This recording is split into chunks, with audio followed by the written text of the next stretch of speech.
So if you could be here around 9, that would be great. Okay? Well, listen here. Hello, and welcome to 90 Day Fiancé MK. I'm Mr. O, and today, Miss H and I will be discussing Season 7, Episode 12 of Happily Ever After. On this episode, Usman goes on a date with an 18-year-old, Bilal and Shaeda go to New York City to meet with her friend Utris, Jovi wants to bring his party friend along to Germany, Angela calls random people on Michael's contact list, Libby agrees to family therapy, and Jenny finally gets around to decorating. As always, we'll end with our Students of the Week, class dances, and life lessons. If you like what you hear, please leave us a 5-star rating and subscribe. And if you also watch Love After Lockup, you should listen to our other channel, Love After Lockup MK, where we'll be covering the new season of Life During Lockup. Alright, thanks for listening, stay safe, and enjoy! Hello, Mr. O. Hello, Miss H. How are you today? Cold. It just got cold all of a sudden here, and I'm not appreciating it. It's been cold for like a week over here at least. Oh, well, our version. Yeah, of cold, my version of cold meant I had to scrape the ice off my car this morning. Oh, Your version of cold no. doesn't mean that. No, I do not know that version of cold, thankfully. Oh, yeah. But, I mean, it's kind of okay because I was pretty hot at some of the people on this episode this week. Oh, goodness. Very heated. Yeah, I was going to say I had some heated conversations. Let's start off with one of our fights, I guess. Yeah. Michael and Angela. So Angela is packing up her stuff. She's upset that Michael has lied to her, and she's just exhausted. I mean, she's been saying that for like the last 5 episodes, but Angela is having a hard time letting go because she's invested so much, and she's 56 now, so she fears no one will want to date her. Michael calls Angela, and Angela lights up a cigarette to take the call. He wants to talk, and Angela agrees. Angela realizes that she has threatened to leave a lot, but hasn't actually followed through. Angela says that talk is cheap, and what she really thinks is more important are actions, and she hasn't seen anything yet. Michael and Angela meet, and Angela finally gets to wear her favorite pink pants. Michael tries to give her a hug, and she just stands there. Michael tells her once again that he will delete his Instagram, which makes him feel discouraged. He's changing his mind because she is threatening to leave Nigeria, and he just wants to make this marriage work. Angela tells him he shouldn't have ever put up an Instagram in the first place. She tells him just to tell the truth. Angela asks to see his phone without him doing anything, and he's doing something before he hands it to Angela. She demands to know who this Angel is, and he says a friend. So Angela says she will call her. Michael says that he doesn't like this, but Angela says she will always be up in his business so long as they are married. Angel picks up, and Angela demands to know why she's in her husband's contacts. Michael begs her to stop. Angel says she's just Michael's friend, and Angela yells at her, and she hangs up. Michael says there's nothing going on. Angela says that every time she yells, it's her snapping from something as she starts crying. Michael tries to comfort her. They kiss and make up. Angela asks if he's going to go back home or stay at the hotel with her, and he says that she knows the answer.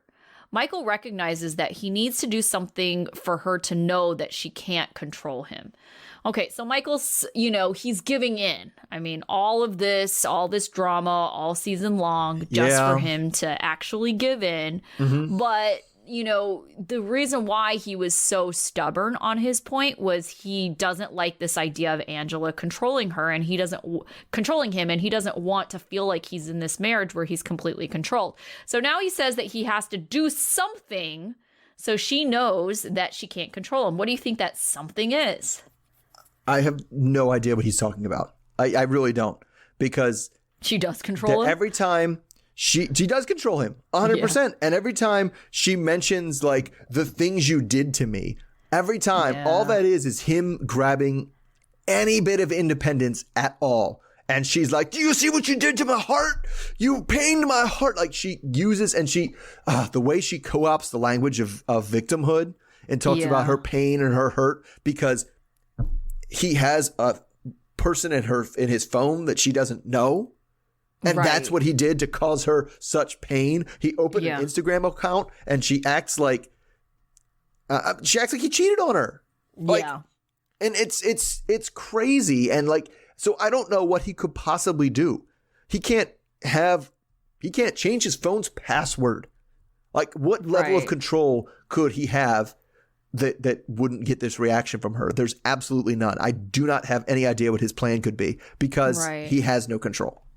Yeah, and I mean, it's one of those things where I'm sure there's people where there is kind of this dynamic of someone super controlling and the other person just doesn't care. Sure, control my life, you know? And I feel like Angela has to be with one of those people.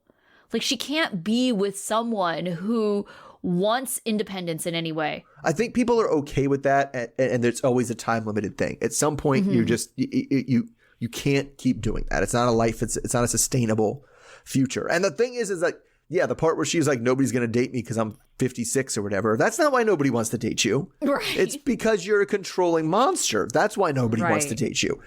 Yeah. Like, I mean, to the point where, like, I literally was watching this part of the show and was like, and turned to my 13-year-old who was in the other room.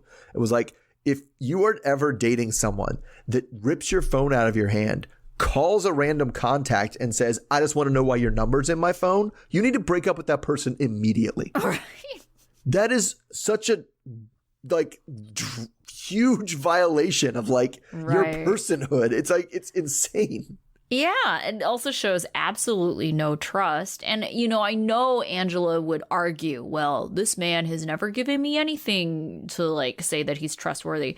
It's like the bigger problem is that she's, like, the way that she is because she thinks that he's untrustworthy because he's just trying not to get in trouble with her. Yes. So, yeah, he, like, keeps on lying to her because he's really just trying to, like, stay out of trouble. He's trying to keep her from yelling at him. Yes. Right. And if she wasn't behaving like that all the time, then he would feel more open to be honest with her, and then, you know, you wouldn't have this weird seeming cycle. But then that's the other thing too, is like she says that, well, you haven't given me any reason to trust you. She literally did say that, right? Yeah. Now I ask the same kind of question. What could he possibly do that would prove she could trust him? Because the only way you can earn trust is by doing something trustworthy. And if you don't trust them to do anything, they can't possibly do something trustworthy. Yeah. Like, I have no idea what he could possibly do to earn her trust. Like, she won't give him the opportunity. Yeah, because that was the thing that was very frustrating to me about this whole Instagram thing is, like, she made no attempt to come to some kind of compromise, right? No. Like, why can't he have an Instagram and turn comments off of all his posts? Then there isn't a back and forth, you know? Like, I don't understand, you know, why she can't trust him, like, even a little bit. What if they both do a shared Instagram where they both have, like, a joint account and they both post to it? Why couldn't that be part of the solution? But we couldn't even get to that part because it's like she's unwilling to have any conversation because it's like her way or no way. Yes, and that goes again. If you're like, no, you have to turn off your social media. It's like, great, because I don't trust you, right? So how is he going to game it? Maybe, you know, if it's like, I trust you to keep the comments off, and he does. And you're right, because I guess the way she does it is, well, if you didn't lie to me, then I would trust you. But again, he only lies because he knows she's going to overreact to everything. Right, and she does. She comes through every time. Yeah, it's like that's a guarantee that she's going to overreact to anything. But it's like, I don't know. I could not get past this dang phone call, and like that's the other thing. Her assumptions are just bad. Like she was like, well, he was like, please don't call her. Please don't do that. Right. Right. And in her head, she's just like, oh, because you're going to get in trouble because I'm going to find something out.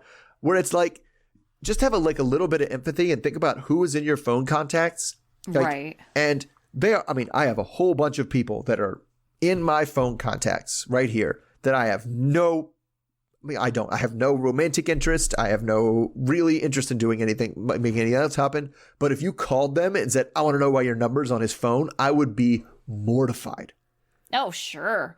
I would think a lot of like business contacts, right? Because I mean, we deal with, you know, and professionally, why? But I mean, she doesn't have to worry about that. You know, he doesn't have a job.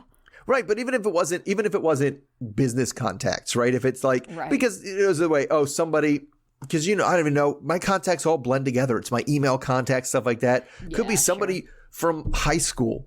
Right? I don't know. Somebody from college that I haven't or right. And that's what their situation was, is this was his friend from college.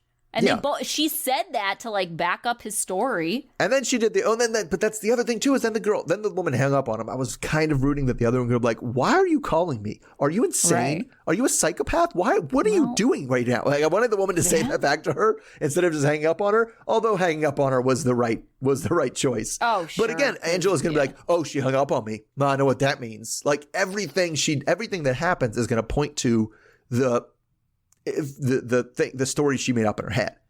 Yeah. Angela, oh my goodness. She's just an awful person. Right. And it's like he almost was out. Almost. We were almost there.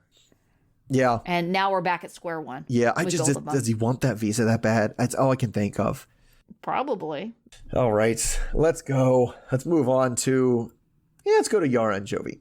All right, so Yara's mom is watching Mila, so the two of them get to have, I thought it was going to be a date night, but it's really like just like a night out with adults because they're going to meet with Jovi's friend, Talmadge, who apparently has such a difficult to pronounce name that they call him T, but I'm going to call him Talmadge because it's not hard to pronounce. I know. I didn't think so either. I know.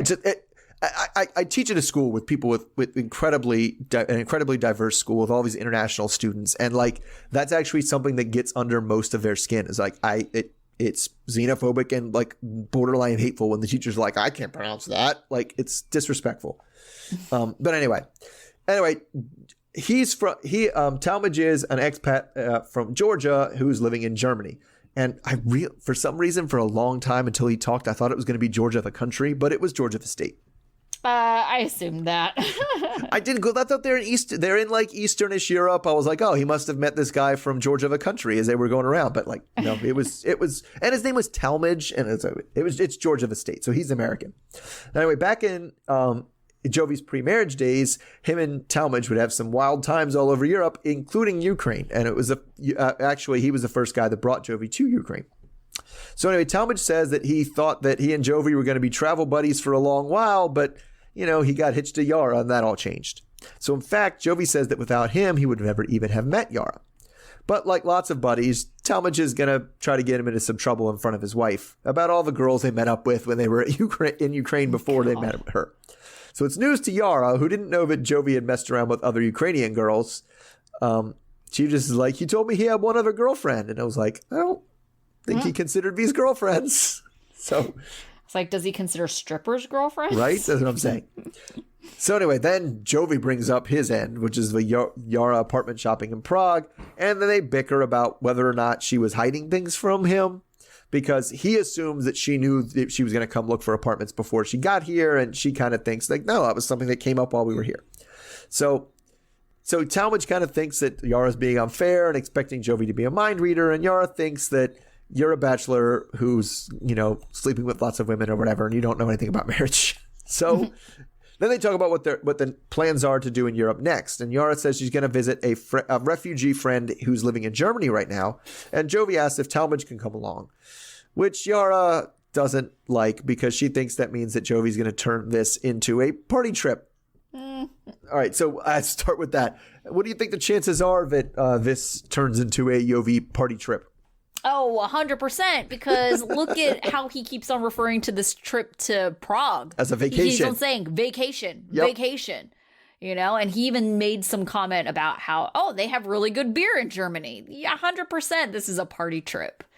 But at the same time, I don't see why they can't multitask, because Yara doesn't really want to hang out with Jovi and her friend. So why not have Jovi there? And, he can hang out with his friend and he's still kind of around if you need to escort anywhere, as he's been saying. It does make sense that, like, if you're going to go to Germany, you don't want Jovi around.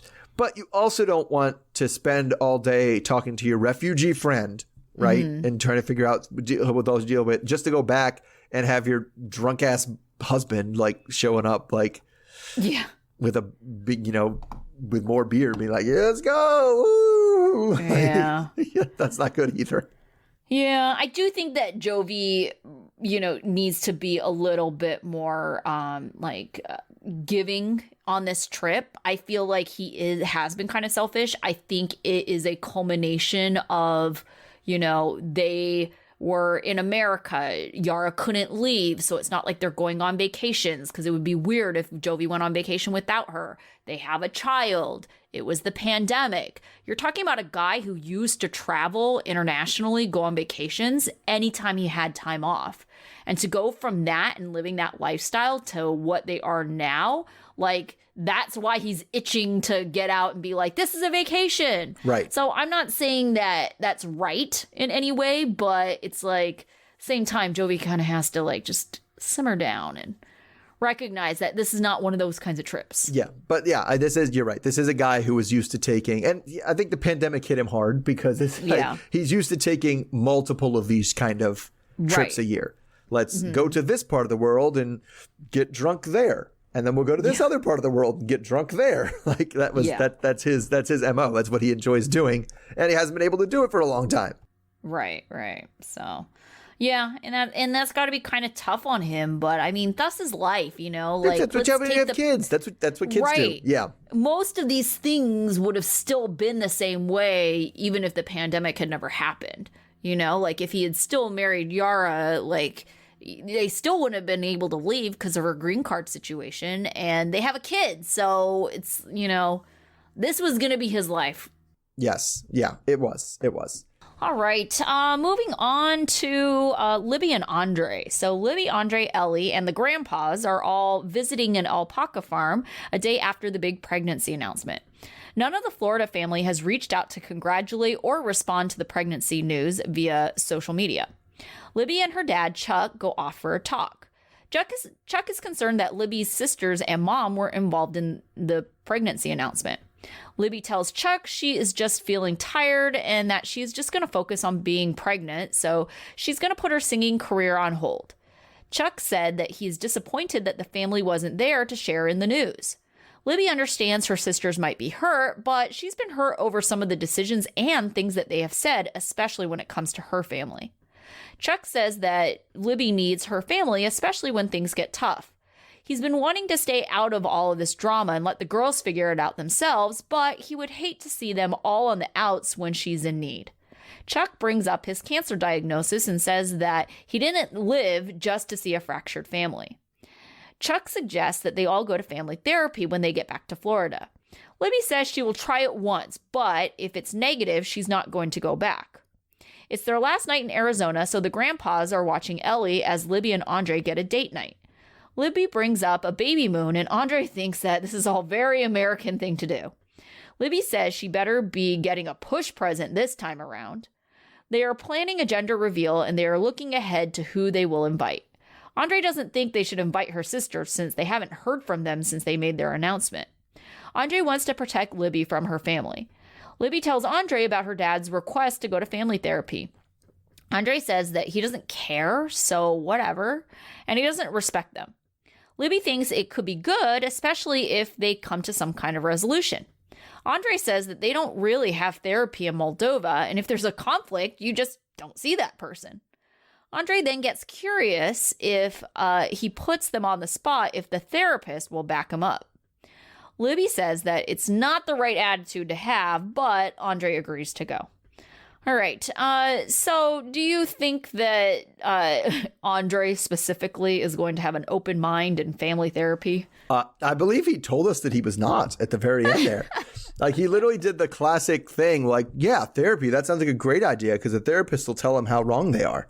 And that'll bring us all together. Yeah. Like, it's like, that's not how therapy works. Right. Like, they want it to be like an art, like, conflict mediator who just is like, I've heard this conflict and have made the wise decision about who is right. It is Andrei. He is right. Because, yeah.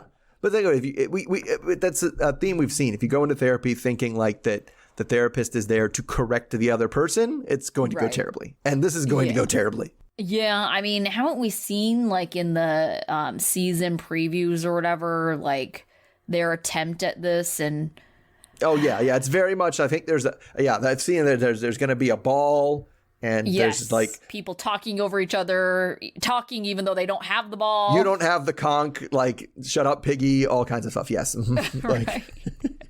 But the talking continues anyway. Yes, exactly. And so, yeah, no, it's not going to go well. And I don't know. I don't know what Chuck expects, and I don't know why his expectations are still where they are, considering what's happened in the past. Yeah, I don't know. I guess you just have this like idealized, fantasy that your family will all get along. And I certainly think like, it matters a lot sometimes to like your older family members than it does with your younger family members. Maybe because your younger family members, you realize how many more years you have to deal with these people. But, like my parents, they tell me all the time, like when my sister and I, get in a fight, they're like, you only have each other. You need to like make up and everything needs to be good because, you only have each other as family. But me and my sister have actually been to therapy before. And one of the things the therapist said to us is, you can't have this expectation that your family is always going to be there. To put on expectations to other people isn't right, regardless if they're family or anyone else, Yeah, that's true. That's true. It's like, and I think that's part of what this family, they're one of their issues is they kind of have these expectations of, well, you're supposed to because you're family. Right. And it's like, well, let's just break that up. Like, do you want them to? Do they need to be there? Like, and I think it definitely hurts that they're trying to have this whole family relationship and the business is involved. Right. And so they're not. And so there's businesses and there's people trying to, because the reason they have issues with Andrei and the reason Andrei bucks with them is because he's trying to hone in on their business.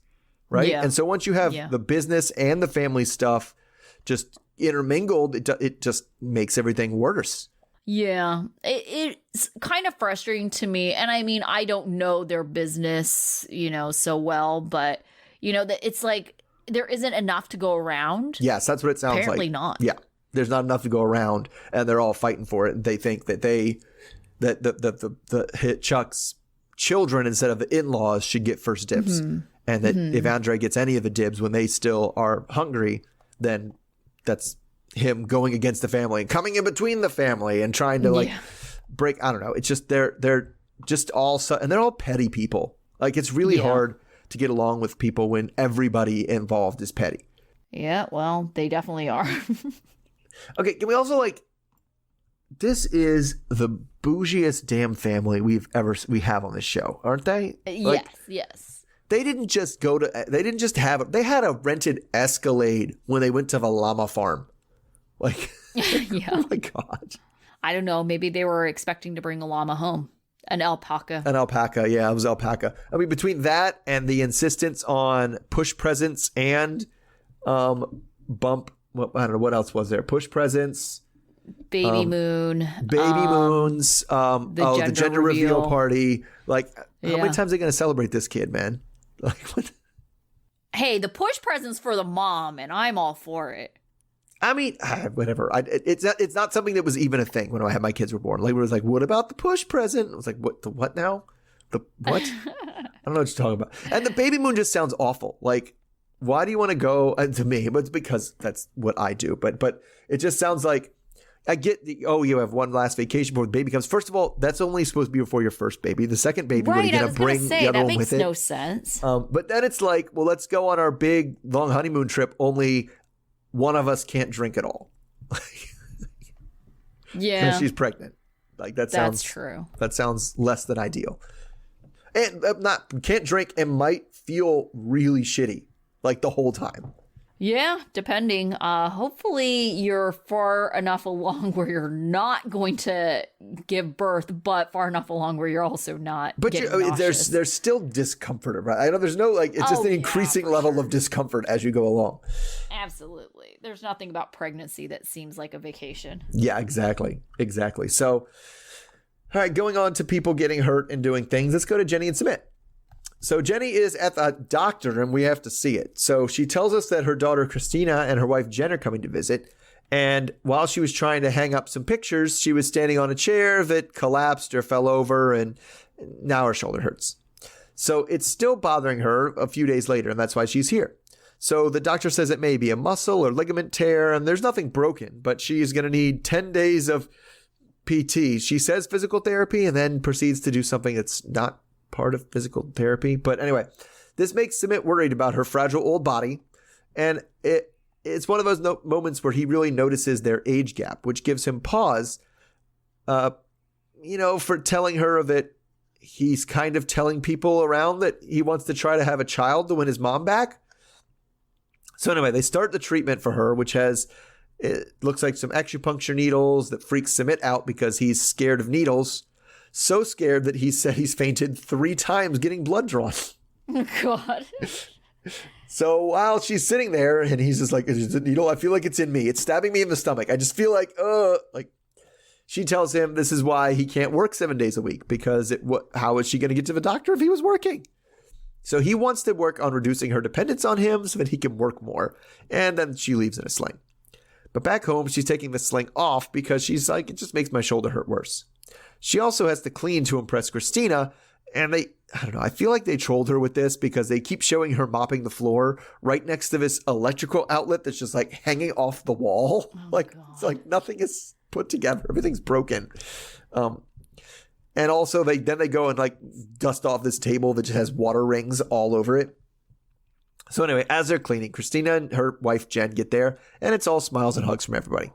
So again, the place looks a lot better because they actually hung some things on the walls and they have food ready. So I feel like having that done for Mama Sumit was a possibility, but no, they're only going to do it here. So all in all, they're better, like I said, they're better prepared for her than Sumit's parents. So Christina still has her reservations about this whole relationship. And they start to talk about like, how's married life going?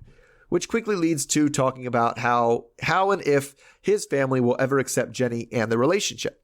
So Jenny thinks that there's zero chance the family will ever accept her. They may accept Sumit back, but never her. And Sumit thinks, yeah, once they calm down, I think things will be okay. So Christina is obviously concerned about the situation and wants the same thing that Jenny's probably been talking about. For Sumit to just like go to his parents and be like, listen, we're married. If you want to be a part of that, that's great. If not, okay, then I won't talk to you anymore. But just like always, he insists that it's not thinkable in his culture. It's not really a possibility. And then it's just not going to happen. So he also kind of says to us, and not directly to her, but Christina doesn't understand and needs to keep her nose out because, this isn't really her culture.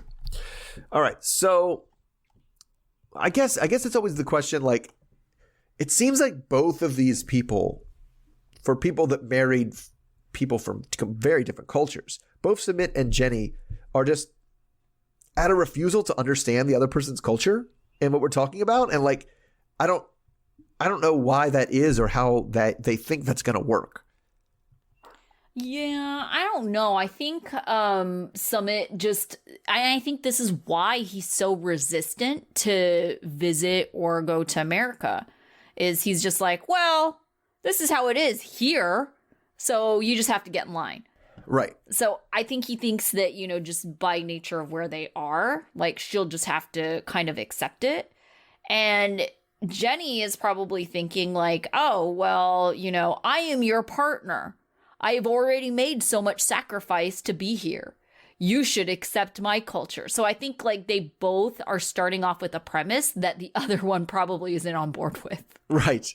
And they never like, there's like a fundamental problem there that they just like are never addressing. And they just think the other one's just being unnecessarily stubborn instead of being what they are being. And they are being unnecessarily stubborn, but they're not stubborn about the specific issues. They're stubborn about like who's going to adapt more to the other's culture. Right. And that's an interesting question too, because it's like, do you expect, I can see from Jenny's perspective, like she's already kind of sacrificed a lot. Well, to Jenny's perspective, she's sacrificed everything. Yeah, right? So the very least he could do is try more. Mm-hmm. Try to be more a little bit like her. But I see where he's coming from. It's like, it doesn't really matter what I try because like we're living in India. And if you do the non-Indian thing, that's going to get side eye and it's going to have consequences like that go with it. But you're right. But then his move for that isn't, well, let's go to America and see if it works there. It's to say, no. I can't go to America ever. And now we have to do this. It's like his way of forcing his side of the argument. Yeah. So I don't know. I think I may be slightly team Jenny in this scenario because it is difficult for her to be completely immersed in this culture. And she is giving up a lot, like you said, almost everything.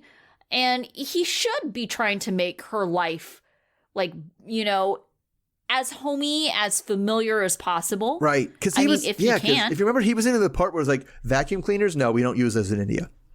And she was like, but we use them in America. And I am from America and I want a vacuum cleaner. And he was like, this is dumb. Like, he just won't give up on anything. Right. And it's like, and so I do kind of question about like, where is he compromising here? Right. Besides marrying her, which again, we've discussed with the Usman and Kim, is not a compromise. Right. Well, also it's like, yeah, that was like compromise over many years and much suffering. Yes. And you got the one thing and it's like, well, I thought when we got married, did she just give me everything else? It'd be all good.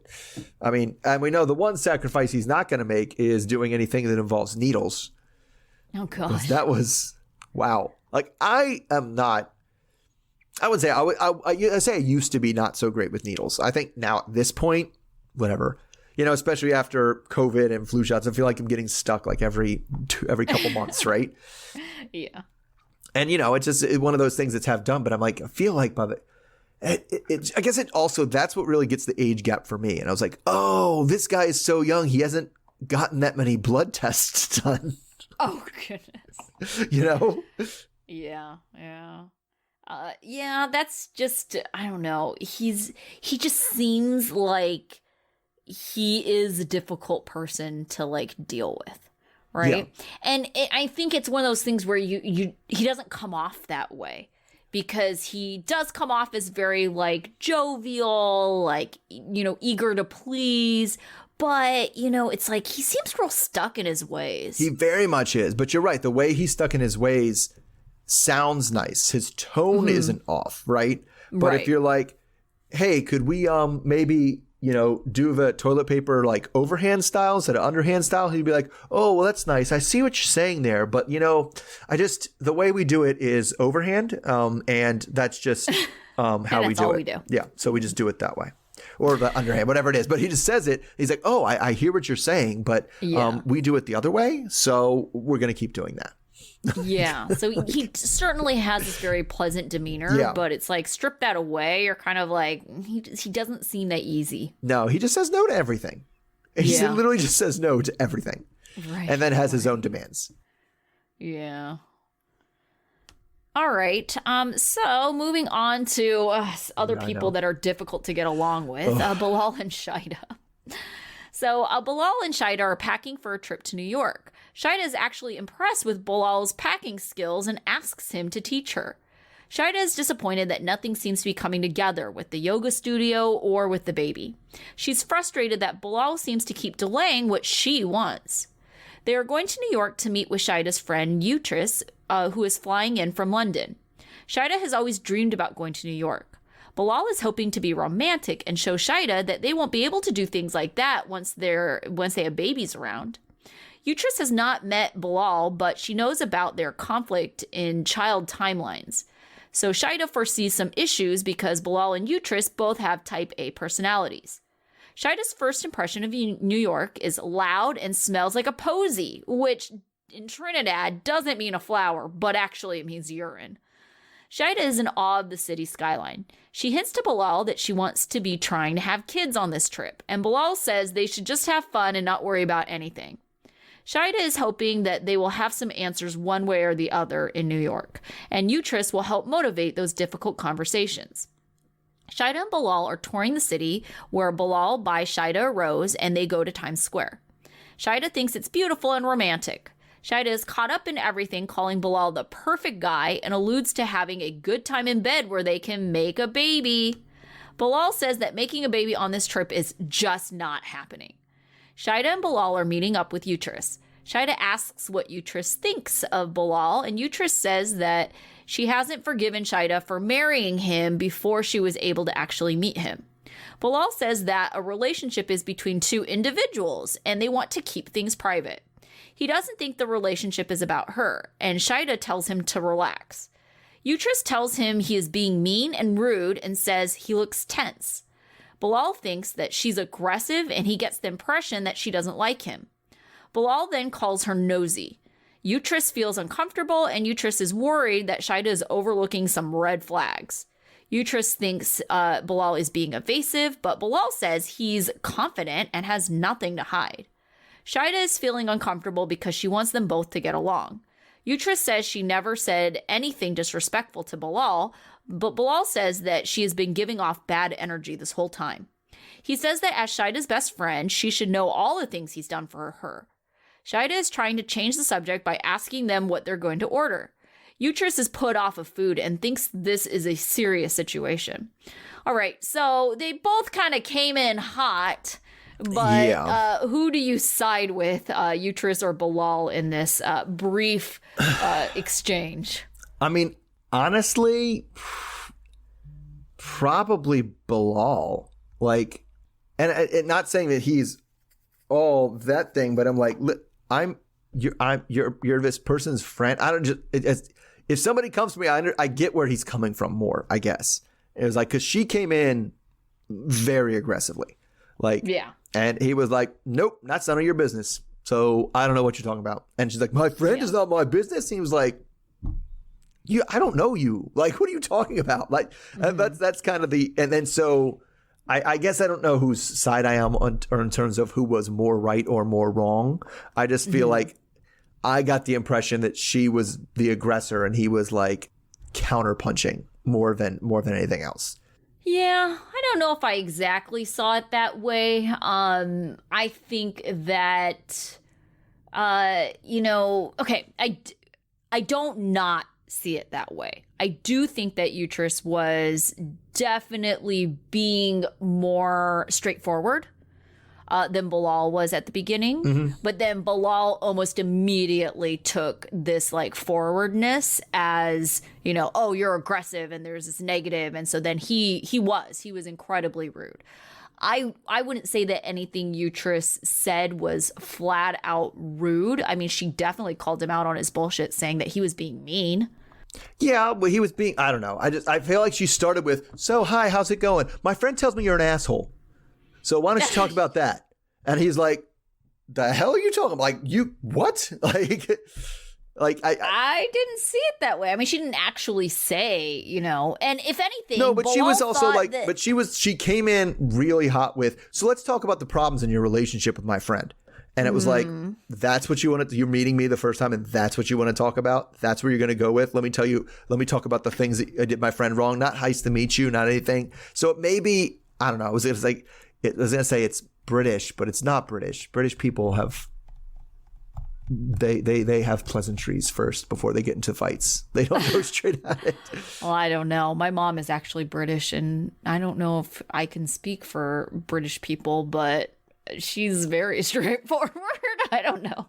But there's a time. There's a straightforward. You say your pleasantries first, and then you get to the fighting words. Yeah, I don't really know about that, but definitely different kind of relationship. No, to be fair, it did take both of them, because I feel like, given the choice between escalating and diffusing, he chose escalation. Oh, absolutely. Yeah, but okay, and this is like how clueless I think he is. Like, he was convinced that Utris was going to love him because he thinks that he is the best partner ever. He's like, oh, Shaeda's going to share all the great things that I do for her. So the fact that Utris came in hot, he 100% wasn't expecting that. He's thinking that Shaeda is like telling all her friends and family what a great guy he is all the time. Right. Yes, that's true. He wasn't expecting that. So he was like, wow, she tells you. See, yeah, if you're in your head, you think, well, she told you 90% good things and 10% bad things. You're going to come in here and question me about the 10% bad things that she told you? Right. Like, that's nosy. That's you just trying to get in between us, man. Like, yeah. I don't think he realizes how big of a deal this kid's thing is with Shaeda. I mean, I think he does, but I don't think he realizes that she is constantly talking about this outside of them. Right. And you do kind of have to, and I feel like this is something that happens more as you get older too. Like, when you get, as you get a little bit older, especially if you stay single, some of your friends become very like protective of you. And they're like, look, we she's like, I love Shaeda and I want the best for her. So if somebody's going to treat her bad, you're going to hear from me. Like, it's going to happen. Right. And it does. And especially, if there's been a bunch of bad relationships or whatever, there tends to be like, and I've had this same thing when I was, started dating my partner. Is like a lot of her friends were like, I don't know. Like, I don't know. As a guy, I don't know. And kind of, they come at you not as aggressive as Uterus did, for sure. But definitely not like with what Bilal wanted, with the necessarily best of assumptions. And it was kind of like, and I very much know it because I go into lots of situations being like, all right, I'm going to tell you what's bullshit. I'm going to find out what's bullshit. I'm going to listen to you, but I'm going to figure out what's bullshit. And like, so I think a lot of friends, especially protective friends, tend to come in like that. And it takes a lot to win them over. But what takes to win them over isn't calling them nosy and fighting with them. That's not going to do it.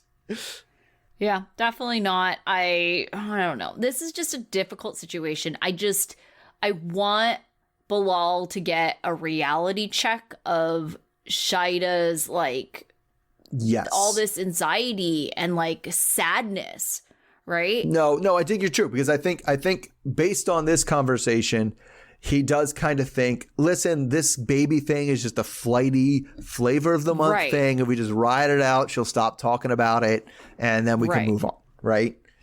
And and I don't think he knows how serious it is. And I think he just really needs a reality check about how serious this is.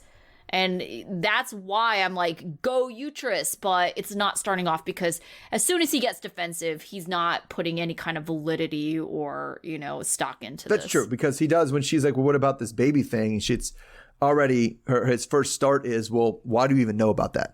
Like, none of your business. That's none of your business. It was definitely a lot of tone stuff going on too. I found it hard to watch. Like it was hard for me to even gauge what was going on because I was like, this is uncomfortable for me. I don't know why either of these people are talking to each other like this. Like, I don't talk to anybody the way either of these people are talking. Yeah. Yeah, Shaeda's definitely very uncomfortable. She kept on trying to, like, where's our drinks? Yes. Where's our food? What do you want to order? Like, definitely trying to change the subject. Sure. All right. So, last up, longest for me. Started talking about this earlier offline, so I'm excited to go for this one. And that's Kim and Usman. So we start with Usman and his mother getting out of an SUV because it's time for Usman to meet this potential suitor that she wants him to marry for babies. So he says he doesn't really plan on going along with this, but he hopes that at least by meeting with her, mom will agree to Kimberly being the first wife. So his mom's friend opens the door and introduces Faradit, who, as you might imagine, and just, for the storyline of the show, is a very attractive person.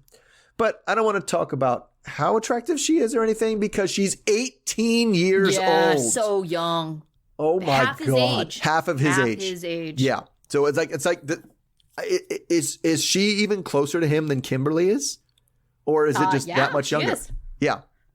Yeah. So yikes. But they all sit and proceed to not really talk to each other until the moms start talking to each other about hoping that there are grandchildren and how Faradit, whatever, better be okay with there being a second wife, which she says, nothing to her face. I don't know. Just her face just this whole time was very much just seemed like, get me out of here. This is awful. God. This is this old creepy guy. Get him away. Anyway, Usman the whole time while they're doing this is just like slouching in his seat. Like he's laying really far back in his seat. Eventually the moms leave and leave the two of them to talk to each other. So as they do, Jumai tells us that she hopes Faradit, has a good, finds a good match. Someone that's not addicted to drugs and doesn't live a life of crime. And Usman, very low standards. So Usman fits this bill splendidly. So, according to her at least. So once they are alone, Usman and Faradit just kind of stare at each other. And he asks, like, well, how many people am I competing with? And she says, it's just you. And then he tells us that if it weren't for Kimberly, he'd probably be pretty into this situation. So he asks her if she's a fan of his music. And she said, I knew of you before you came to this house. So he thinks must be a fan. So he's in. So he kind of asks how many children she wants. And she says less than 4, which he goes, well, how about that? That's my range. Even though before, didn't he tell Kimberly it was like 9 or 10? Well, per wife, Oh, yes, of course. So we also see an interview where she says that she'd like to have Usman for a husband, but honestly, that really came across as somebody reading like the hostage letter on screen. She just saying what she was supposed to say. She also says that she came across his songs on social media, but notably doesn't say that she likes them. So they both say that they need to get to know each other better before they get married. And he says the one thing she needs to know about, especially, is Kimberly. And he tells Faradit that Kimberly would be his first wife. And she's like, no, that's not going to work. I will not do that.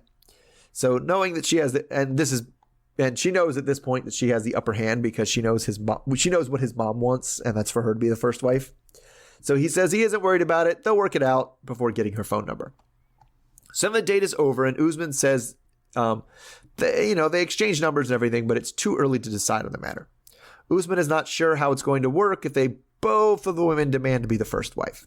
So then we switch to Kim, who has just been sitting around the hotel room, seething that she went on this date before she went back to the States. He should have waited until she left. That's what she would have done out of respect.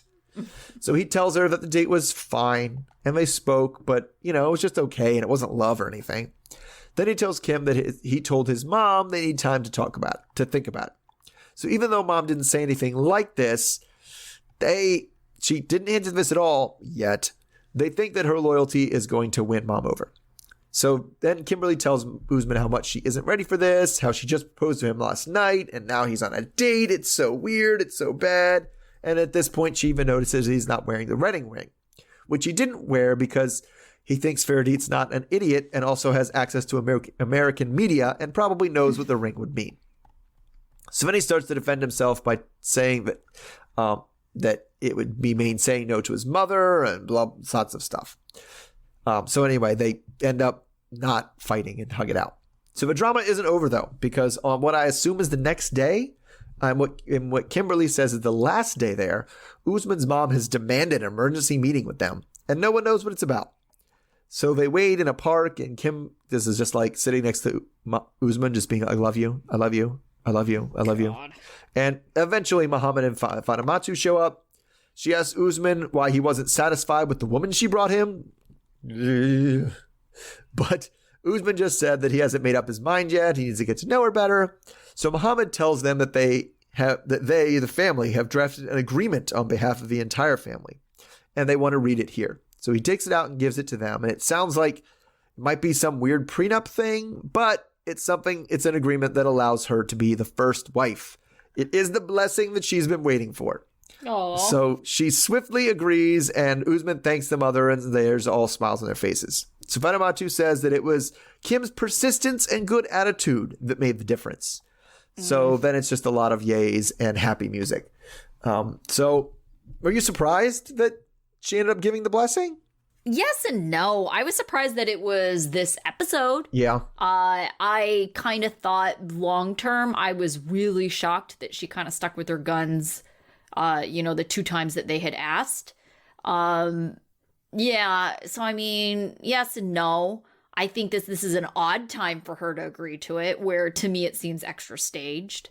Sure. Well, I mean, it was before Kim left to go back to the States. Yeah, but I just, it's like, come on, Mom. Yeah. Hold strong. I know. Like, just do it. It was, and we were talking about this offline, how just weirdly foreign it is for both of us to have your parents just like change their mind because of persistence. Yes. Yeah. And I think like the lack of follow through with your word, I think is kind of odd too, especially when it's like you're an authority figure, right? Mm-hmm. So that is very confusing to me. Like we use the example of, when we were grounded as kids, we were grounded for the time that our parents said, but I had a neighbor kid who, they would get grounded for a week and that lasted for like a couple hours. Mm-hmm. And then all of a sudden they were magically not grounded anymore. And that used to really bother me that, it's like someone's word isn't what they say. And, an authority figure, like if they say something, it's like follow through. Come on. Right. And what gets me is the idea of the persistence, because that is something that in my family would not be rewarded. Like, I imagine being grounded, right? And it's like, I'm grounded for a week. And I said, but Dad, I've been really good today. Can I like just be grounded just until tomorrow? And he'd be like, now you're grounded for 2 weeks. Don't ask again. Right. Right? Every time you ask, I'm at another week. Right? That's the way my family operated. Not like, well, you must have really wanted it because you persistently asked me. It'd be like, no, I thought about it.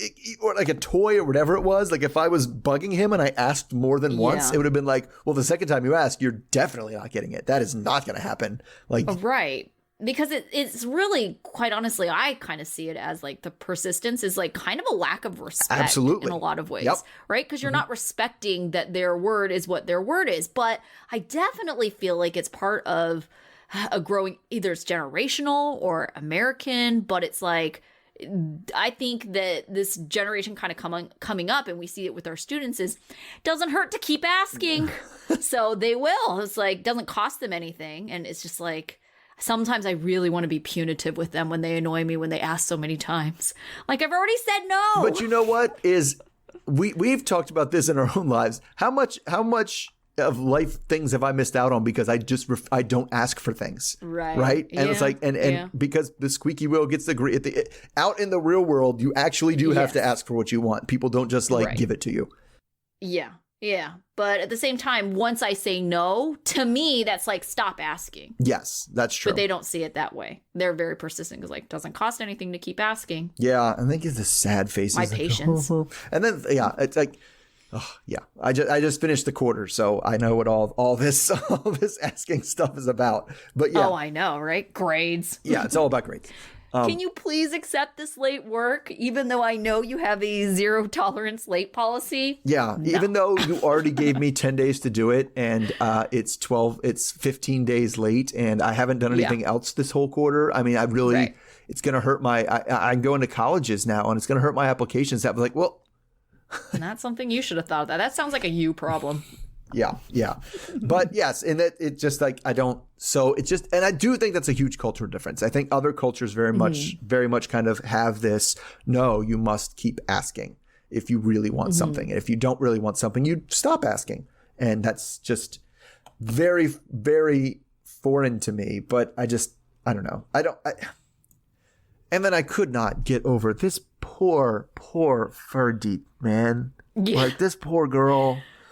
I was thinking about that too. Like, why would she want her mom? Her mom. Why would her mom want her 18-year-old daughter to date a dude who is twice her age, a divorcee, and dates old women?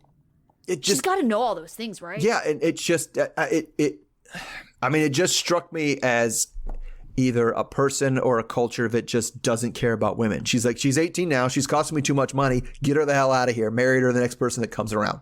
Right. Oh, and it's like, as long as he's not a prisoner, a former prisoner. Yeah. As long as he's not addict. a drug dealer, get her out. Like, we're done. Oh, like, gosh. And that's what it struck me as, is like, this girl needs to be out. And like, she didn't seem to be into it at all. She was very much not into Usman, as much as she tried to say pretend she was. She was like, this guy is old. He's old. Because you say he's what? He's 36, 37? Yeah, I think so. Yeah. And that's like twice her age. Yeah. I mean, and of course it gets me because we go back to teachers. I have 18-year-old students. So I'm just like, ew, gross. No, bad. Right. Yeah. Gross. Yeah. As soon as they were like 18, I was like, no. Yeah. I think that might be the youngest person we've seen on this show, right? Oh, wait. Nah, that one girl, Omar and, I thought she was 19. Avery. Yes. Avery and Omar. Yeah. And Omar. Yeah. She was, yeah. 19. Okay, I think she was the youngest person we had. Yeah. Evelyn Apples also, I think, was like 19. And what about how old was the one from this one? Ben and what's her face? She just looked really young, but she was wasn't. like 23 I think she was in or her something. 20s. Okay. Yeah. Mm-hmm. Yeah, early 20s is pretty typical for this show, I would say. Sure. But 18, 19, anything under 20, not so typical. Yeah. So, not a fan. Yeah. All right. So we saw everyone this week, yeah? Yes, we did. No, we missed Ed and Liz. Ed and Liz. Yes, Ed and yeah. Liz, correct. All right. So out of the group you saw this week, who was your student of the week? I'm going to give it to Jenny for finally cleaning her house and putting stuff on the walls. Like, and not dying in the process, apparently. Almost dying, but not quite. Yeah. Well, I'm not talking about the fall. I'm talking about like the electrocution. Oh, right. Well, she did injure herself, but yes. I mean, Yes. even if she didn't go through the extra step of putting the plugs back in the wall, she at least did mop the floor and like, because they just been living like so bare. But like, I really don't know how they live. Like, they have just stuff sitting around. They have nothing on their walls. They have barely any furniture, and I don't know what they do all day long. What does Jenny do all day long? I don't know. Sleep, I guess. drink chai. I don't know. I don't think they have a TV. Like, what does she do? No, they don't have a TV, I'm pretty sure. All right. My student of the week is Libby. I thought that she handled the proposal of going to therapy diplomatically. She wasn't, saying, yes, that sounds like a great idea to her dad. Mm-hmm. She was saying, I'll try it, but if things go wrong, I'm out. And then presented it more positively to Andrei. Yeah, that's not bad. Yeah. Okay. What about your nuts? I give it to Angela just because she was the one who was watching this, like was making me like shake my fist. Like I was just so angry with her this whole time. Right. Yeah. My dunce, I went with Jovi. He really needs to get out of this like party vacation mode. Like that's not what this trip is about. Not this time. Well, and that's the thing too. You can have, he's also got to realize that there are party vacations and there are family vacations. And they are not the same place. They are not the same vacation. No, they are not. Yeah. And I just think he's being really selfish, and trying to make this into his party vacation. So I don't know. He just needs to chill. Okay. How about your life lesson? All right. So we got more tourism trips for me. And that goes to Bilal and Shaeda because they were in New York this time. Mm-hmm. Times Square sucks. It's like easily the most overrated thing in New York. And they spent a good solid 5 minutes being like, oh, we're in Times Square. It's like, look at the creepy person with the fake Spider-Man thing on. Like, stuff. Times Square is awful. I think that might be like, I don't know, some people's opinion. I think it's suited for some kind of people, though, Like, if your idea of a good time is Instagram-worthy pictures, which I don't think that's your thing, then maybe Times Square is more your thing. No, because there's way better Instagram pictures in Central Park, Fifth Avenue, like on the things that like Times Square is a good picture or one or two, but like even if you take the picture, you're always like there's something sketchy as hell is happening 2 feet behind you, like everywhere you are. Okay. So I also went Bilal and Shaeda, but more towards Bilal this time. Always do your best to put your best foot forward with the friend of your partner because they're the ones who will be talking someone in or out of a relationship when things go south. Yeah, but I think he was already in the mode of like, too late. She's here. I got her already. You're the one who has to get in line. Oh my goodness, yeah. I think that's also another thing too. Like the people who kind of think like once they're married that they don't have to put any effort or energy into a relationship because they can't lose that person. It also is and I get where he was coming from. I feel like he also had the attitude of like we're married already and I still haven't met. So how important of a friend are you really if I haven't met you, didn't meet me before we got married? Like, come on, yeah, sure. And so I think he felt like you were kind of this is a backbencher friend that's coming in and coming in this hard that he's like. I mean, I've heard her say several times that this was her best friend this season, at least. Yeah, maybe. So yeah. All right. So as far as we know, we'll see all of this group again next week. Yep. We still don't have no idea how much time's left, but imagine a couple, maybe 3. Yeah, we haven't had any announcements for any other show, so... Yeah, that's true. The foreseeable future, at least. Yeah. Yeah, because they never give us a break with this show. No, absolutely not. No. Yeah. All right, so until next week. All right, talk to you then. Okay, bye.